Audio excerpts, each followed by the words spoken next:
Well, only 3 teams in NBA history have ever come back to force a Game 7 after being down 0-3. And the Bucks could join the 1951 Knicks, the 1994 Nuggets, and the 2003 Blazers if they beat the Heat tomorrow.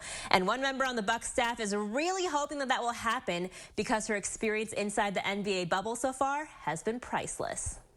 DJ Shawna is no stranger to challenges, but her first 7 days of quarantine in the NBA bubble, where she wasn't allowed to leave her hotel room, took it to a whole new level. I think day 5 was when it felt like the walls were closing in on me.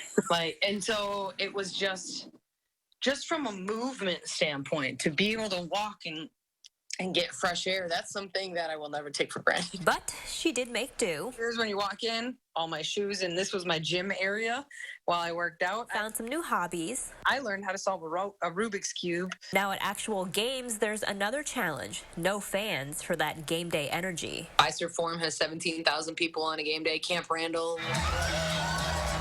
we're at, what are we at, like 80,000 at Camp Randall. Here we're at under 200.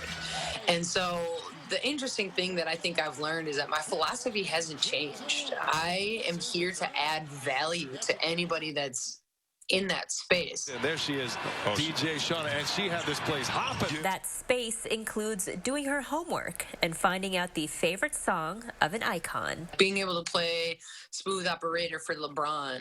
Smooth Operator. One of my favorite moments as a DJ, and to watch him with those spicy smooth dance moves, and that makes my heart happy. And that's really her attitude throughout this experience, being grateful for what she looks at as an opportunity. Madison taught me this. My high school basketball team, this is always bigger than basketball. So to be a part of this is just such an honor. It's such a privilege, and I try not to take any day for granted.